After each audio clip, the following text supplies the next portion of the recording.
करण जौहर ये कहने लगते हैं कि वो एक कोल्ड ड्रिंक पार्टी थी।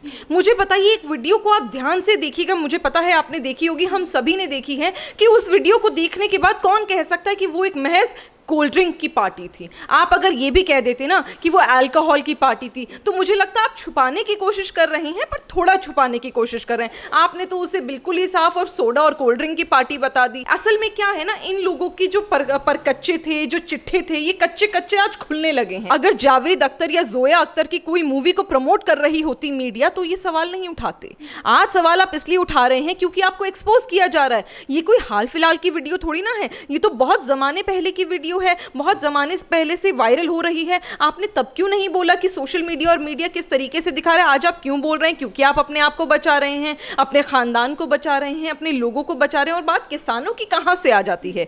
मुझे बताइए, क्या ये बात सही है कि आप एक किसान जो दिन रात मेहनत करता है, उस किसान से जो अन्न देता है पूरे हिंदुस्तान को और पता नहीं विश्व में कितने देशों को, आप एक किसान को ड्रग करने वाले लोगों से कंपेयर कर रहे हैं? तो आप ही अपने आप में गलत कार्यक्रम इन्वॉल्व कर रही हैं। मैम, आज करण जौहर जो उनके घर पर पार्टी हुई थी उसकी सफाई दे रहे हैं। वो ये कह रहे हैं कि हमने कोई ना तो ड्रग्स उसमें यूज़ किया था, किसी भी प्रकार का कोई मादक पदार्थ नहीं था, हम लोगों ने कोल्ड ड्रिंक पार्टी की थी। और जो लोग सोशल मीडिया और मीडिया पर सवाल उठा रहे हैं कि जो लोग ऐसी चीज़ें दिखा रहे हैं उन पर मैं लीगल एक्शन लूँगा, कानूनी कार्रवाई करने की बात कर रहे हैं। अब करण जौहर, जब एनसीबी की जाँच की आँच उनके घर तक पहुँच चुकी है, उनका जो डायरेक्टर है, मेन डायरेक्टर क्षितिज प्रसाद, उसकी गिरफ्तारी हो गई है। अब करण जौहर इतने डरे हुए हैं क्योंकि उनको दिख रहा है कि वो कितनी भी चाटुकारिता कर ले, उससे उनका कोई फायदा नहीं होने वाला। तो अब ये जो सफाई उन्होंने दी है, आप क्या कहेंगे उस सफाई को लेकर? देखिए, ये तो अपने आप में एक हास्य का विषय बन जाता है जब करण जौहर ये कहने लगते हैं कि वो एक कोल्ड ड्रिंक पार्टी थी। मुझे बताइए, एक वीडियो को आप ध्यान से देखिएगा, मुझे पता है आपने देखी होगी, हम सभी ने देखी है, कि उस वीडियो को देखने के बाद कौन कह सकता है कि वो एक महज कोल्ड ड्रिंक की पार्टी थी। आप अगर ये भी कह देते ना कि वो अल्कोहल की पार्टी थी, तो मुझे लगता है आप छुपाने की कोशिश कर रहे हैं, पर थोड़ा छुपाने की कोशिश कर रहे हैं। आपने तो उसे बिल्कुल ही साफ और सोडा और कोल्ड ड्रिंक की पार्टी बता दी। असल में क्या है ना, इन लोगों की जो पर कच्चे थे, जो चिट्ठे थे, ये कच्चे कच्चे आज खुलने लगे हैं। और ये सब हुआ जब सुशांत सिंह राजपूत की जो मर्डर केस है उसकी इंक्वायरी बैठी। इनमें से किसी को नहीं पता था कि कल इनके भी जो नकाब हैं, जो इनके चेहरे पे मुखौटे हैं, ये उतरने वाले हैं। आज जब उतरने लगे तो ये छटपटाने लगे, तब इन्हें डर लगने लगा। करण जौहर आकर ये कह रहे हैं कि कार्रवाई करेंगे। मुझे लगता है सबसे पहले आकर उन्हें ये बोलना चाहिए था कि मैं उस व्यक्ति के खिलाफ कार्रवाई करूंगा जो मेरे प्रोडक्शन हाउस में ड्रग्स लेता हुआ पाया गया है, जो उन्हीं का खुद का डायरेक्टर है, जैसे कि आपने बताया। जब आप उन सब चीजों को छोड़कर एनसीबी के खिलाफ बात करते हैं, आम जनता के खिलाफ बात करते हैं, तो आप कहीं ना कहीं अपना डर जनता के सामने दिखा देते हैं कि आप घबराए हुए हैं, क्योंकि आपको पता है कि आपका चिट्ठा किसी भी दिन खुल सकता है। आपने कभी इस बात को कंडेम नहीं करा, जबकि आप ही ने कहा कि दीपिका पादुकोण, आप सभी को मालूम है कि जाकर आज उन्होंने हामी भरी है कि वो एक ड्रग की चैट में इन्वॉल्व है और ड्रग्स मंगा रही थी। आपने उसको तो कंडेम नहीं करा। आपको आम जनता जो बोल रही है, सवाल उठा रही है, सवालों के जवाब आपसे मांग रही है, उसको कंडेम करने का समय है। पर आपकी प्रिय दोस्त दीपिका पादुकोण, जो कि ड्रग्स का सेवन करती हैं, उनको कंडेम करने की आपको हिम्मत नहीं है। तो सभी पता चल जाता है कि आप एक ही रस्सी में बंधे हुए हो और कल आप भी शायद इसमें खुले में आओगे। जी बिल्कुल, ये तो बात हो गई उस पार्टी की। दूसरी तरफ वो क्षितिज प्रसाद जो जिसकी गिरफ्तारी हुई है, और अनुभव जो उनके प्रोडक्शन धर्मा प्रोडक्शन में काम करते थे और बड़े बड़े पोस्ट पर हैं, डायरेक्टर हैं और उसमें असिस्टेंट डायरेक्टर हैं। ये सारी चीज़ें होने के बावजूद भी वो बोल रहे हैं मैं नहीं जानता। उसके बाद वो फिर बोलते हैं कि मैं उन्हें नहीं जानता, लेकिन वो कॉन्ट्रैक्ट पर थे। क्षितिज प्रसाद के लिए बोल रहे हैं और अनुभव के लिए बोल रहे हैं कि उन्होंने 2-3 महीने या 4 महीने महज काम किया है। जब आप उन्हें जानते ही नहीं हैं, फिर आप कैसे बता रहे हैं कि वो कॉन्ट्रैक्ट पर थे और वो सिर्फ इतने समय के लिए काम कर रहे थे? देखिए, बड़े अजीब सी बात है कि आपके ऑफिस में कोई काम करता है और आप बड़े प्यार से बोल देते हैं कि आप उन्हें जानते नहीं हैं। आप बड़े प्यार से बोल देते हैं कि उन्होंने 2-3 महीने काम करा है। 2-3 महीने का मतलब है 60 दिन या 90 दिन। आपके ऑफिस में 60 से 90 दिन के लिए कोई काम करता है व्यक्ति, और आप ये कह देते हैं बड़ी मोहब्बत के साथ कि हम तो उन्हें जानते ही नहीं थे। अगर आप उन्हें जानते नहीं थे तो वो आपके ऑफिस में कर क्या रहे थे? मतलब आपके ऑफिस में ड्रग्स का भी सेवन होता है, शायद मर्डर की भी प्लानिंग होती हो, और न जाने क्या क्या इलीगल काम होते हों। ये सारे काम होते आएंगे और आप कहेंगे कहेंगे नहीं नहीं ये तो 2-3 महीने से काम कर रही थी, तो मेरे यहाँ प्लानिंग हुई तो मुझे पता नहीं चला। तो या तो आपकी एडमिनिस्ट्रेशन में कमी है या आप में खुद में कमी है, आप जानते पूछते इस चीज़ को सामने नहीं ला पाए। आज मैं वही कह रही हूँ, सिर्फ आपको छोटा सा काम करना था कि आपको उसके खिलाफ, अगर आप कह भी रही हैं कि आप उसे नहीं जानते थे, आपको खुद जाकर कंप्लेन करनी थी, आपको खुद कंडेम करना था, एक ट्वीट ही तो करना था। ट्वीट तो वैसे ही आप लोग बॉलीवुड वाले बहुत खेलते हैं, जाके ट्वीट कर देते, कंडेम कर देते, बात खत्म हो जाती। लेकिन जब आप उन लोगों को दबे पांव समर्थन देने लगते हैं, पर्दे के पीछे से समर्थन देने लगते हैं, तो कहीं ना कहीं आप खुद भी इन्वॉल्व होते हैं और आप ये दर्शा देते हैं कि आप भी उस क्राइम का उतना ही पार्ट हो जितना क्षितिज या फिर कोई और व्यक्ति होगा। जी बिल्कुल सही कहा आपने। और वहीं पर जावेद अख्तर का ये कहना है कि अगर मीडिया जिस तरीके से वो पार्टी को दिखा रही है जो करण जौहर के घर पर हुई थी, अगर वहाँ पर किसानों को उन्होंने बुलाया होता तो मीडिया नहीं दिखाती। यहाँ पर मैं एक बात ये कहूँगी कि किसानों का कोई मुद्दा ही नहीं है, वो आर्टिफिशियल मुद्दा है और इसलिए उठाया गया, राजनीति कर रहे हैं।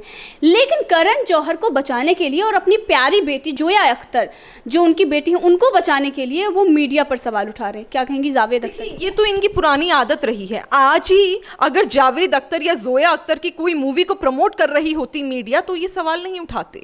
आज सवाल आप इसलिए उठा रहे हैं क्योंकि आपको एक्सपोज किया जा रहा है। ये कोई हाल फिलहाल की वीडियो थोड़ी ना है, ये तो बहुत ज़माने पहले की वीडियो है, बहुत ज़माने पहले से वायरल हो रही है। आपने तब क्यों नहीं बोला कि सोशल मीडिया और मीडिया किस तरीके से दिखा रहा है? आज आप क्यों बोल रहे हैं? क्योंकि आप अपने आप को बचा रहे हैं, अपने खानदान को बचा रहे हैं, अपने लोगों को बचा रहे हैं। और बात किसानों की कहाँ से आ जाती है? मुझे बताइए, क्या ये बात सही है कि आप एक किसान जो दिन रात मेहनत करता है, उस किसान से जो अन्न देता है पूरे हिंदुस्तान को और पता नहीं विश्व में कितने देशों को, आप एक किसान को ड्रग करने वाले लोगों से कंपेयर कर रहे हैं, तो आप ही अपने आप में गलत कार्यक्रम इन्वॉल्व कर रहे हैं। आपको ये जानकारी होनी चाहिए कि आपके बच्चे और आपकी इंडस्ट्री के लोग क्या कर रहे हैं। फिर वही बात कि वो वीडियो तो आप एक बार देखिए, उसके बाद आप जाकर फार्मर्स की बात अलग से करिएगा, वो एक अलग विषय है, अलग मुद्दा है। मैं कह ही नहीं रही राजनीति का मुद्दा है या नहीं, पर वो तो इसका पार्टी नहीं है ना। आप अपने आप को बचाने के लिए और जनता को गुमराह करने के लिए, जनता का ध्यान भटकाने के लिए आपने फार्मर्स को इन्वॉल्व कर दिया। तो आप किस तरह की राजनीति खुद कर रहे हैं, किस तरह के लोगों को बचाने की कोशिश कर रहे हैं। और उस वीडियोज़ में अगर कोई ध्यान से देखे, बारीकी से देखे, तो बहुत सारी चीज़ें छुपाने की कोशिश करी हैं सारे एक्टर्स ने। बहुत सारी चीज़ें जब पता चला कि वीडियो बन रही है तो अलार्म होकर उन्होंने वीडियो बनवाई, तो यही दर्शा देता है कि आप कुछ छुपा रहे थे। उस चीज़ को मद्देनजर रखते हुए मुझे लगता है जावेद अख्तर को आज नहीं तो कल अगर सच नहीं भी बोलेंगे तो खुद ब खुद उन्हें पता चल जाएगा। जी बिल्कुल। राना आयूब जो एक बहुत बड़ी पत्रकार अपने आप को समझते हैं, लेकिन उसके पीछे क्या चेहरा है वो बार बार दर्शा देती हैं। पत्रकार कम, और जैसे कि जो अभी एक पत्रकार पकड़ा गया चीनी जासूस, तो वो ज़्यादा दिखती हैं। उनका ये कहना है कि जो बॉलीवुड के लोग जो कल तक प्रधानमंत्री नरेंद्र मोदी के साथ तस्वीरें खिंचवा रहे थे, उनके लिए ये बहुत बड़ा सबक है कि आपने तस्वीरें खिंचवाई लेकिन आपको कोई सपोर्ट नहीं मिल रहा है। अब आपको एकजुट होने की ज़रूरत है इस फांसीवादी सरकार के खिलाफ। आप क्या कहेंगी प्रधानमंत्री नरेंद्र मोदी के साथ जो वो तस्वीर आई थी वो राना आयूब के लिए? ये राहुल गांधी की सरकार थोड़ी ना है, सोनिया गांधी की सरकार थोड़ी ना है कि आप ड्रग्स करेंगे, उनके साथ जाकर एक तस्वीर खिंचवा लेंगे और कल को आप मैसेज कर देंगे कि सोनिया जी, राहुल जी मुझे बचा लीजिएगा, मेरा ड्रग का केस है। और वहां से सोनिया जी और राहुल जी अपना जो चुनाव चिन्ह है वो हाथ दिखा देंगे, जी आशीर्वाद आपके ऊपर है, आपको कोई दिक्कत नहीं होगी क्योंकि आपकी तस्वीर हमारे साथ है और आप हमारे बहुत अच्छे मित्र हैं। ये भारतीय जनता पार्टी की सरकार है, नरेंद्र भाई मोदी की सरकार है, जिन्होंने हमेशा अपने दृढ़ निश्चय को अपने आप से भी ऊपर रखा है, अपनी जनता को अपने आप से ऊपर रखा है, अपने आप को कभी प्रधानमंत्री नहीं प्रधान सेवक के रूप में जनता के सामने लाए हैं। आज अगर आप उनके साथ फोटो भी खिंचवा रहे हैं, मैं कहूंगी बहुत अच्छे मित्र भी हैं, कल किसी को पता चलता है कि आप ड्रग्स का सेवन कर रहे हैं और आप पकड़े जाए हैं, तो माफ कीजिएगा मोदी जी आपका समर्थन नहीं देंगे। मोदी जी अपने किसानों का समर्थन देंगे, मोदी जी अपने देश की जनता को समर्थन देंगे, लेकिन जो व्यक्ति इलीगल काम करता हो, हिंदुस्तान की एंटिटीज को ठेस पहुंचाता हो, हिंदुस्तान के खिलाफ साजिश करता हो, उसका समर्थन नहीं देंगे। चाहे आप उनके साथ फोटो खिंचवा लीजिए, चाहे आप उनके साथ खाना खा लीजिए। वही हाल है ना जिनपिंग का, चाइना के जो प्रेसिडेंट हैं, चाहे कितना ही डिनर कर लीजिए, लेकिन आज अगर आप हिंदुस्तान के खिलाफ बात करेंगे तो मुंह तोड़ जवाब आपको सेना भी देगी और हमारे प्रधानमंत्री भी देंगे। अगर आप इस, मैं कहूंगी, मुगम्बे में हैं कि प्रधानमंत्री मोदी जी के साथ अगर आप फ्रेंडशिप करने के बाद कोई भी हिंदुस्तान में इलीगल काम करेंगे और आप बच जाएंगे, तो माफ कीजिएगा बहुत ही बड़ी गलतफहमी में हैं आप। जी बिल्कुल। ये सारी चीज़ें जो सामने आ रही हैं और उसमें जो कौन टैलेंट मैनेजमेंट एजेंसी है उसका बिग बॉस कौन है, इसको लेकर सवाल खड़े हो रहे हैं। उनके तरफ से ये जिनका नाम सामने आ रहा है सलमान खान, उनके वकील कह रहे हैं कि इससे हमारा कोई लेना देना नहीं है। लेकिन 2019 में और उससे पहले भी कई बार ये खबरें आई हैं, आर्टिकल भी आए हैं कि सलमान खान की एक फर्म ने उसको टेक ओवर किया। आप क्या कहेंगे इसको लेकर? देखिए, बहुत सारे फिल्म स्टार्स का, बहुत सारे रुतबे वाले स्टार्स का पैसा अलग अलग लगाया जाता है। सलमान खान ने पहले भी जब उनका नाम आया कि वो इतनी बड़ी एजेंसी को चलाते हैं और उनकी कंपनी ने टेक ओवर करा है, पहले 2019 और 2018 में इस विषय पे ना ही उनके वकील बोले, ना ही सलमान खान खुद, ना ही उनके परिवार में से कोई बोला। आज आप इसलिए बोल रही हैं क्योंकि आप अपने आप को छुपाने की कोशिश कर रहे हैं, क्योंकि आज आपको पता है कि जब आपकी ये एजेंसी के बारे में बातें खुलेंगी तो शायद ऐसा ना हो कि और जो आपकी परतें हैं वो खुलती चली जाएं, जो आपका काला धन और जगह लगा हुआ है वो खुलता चला जाए। तो उस चीज़ को बचाने के लिए आज आपके वकील आए, क्योंकि सभी को पता है कि आज नहीं तो कल बॉलीवुड इंडस्ट्री ऐसी होने वाली है जहां पर सबको एक एक वकील अपना पर्सनल रखना पड़ेगा,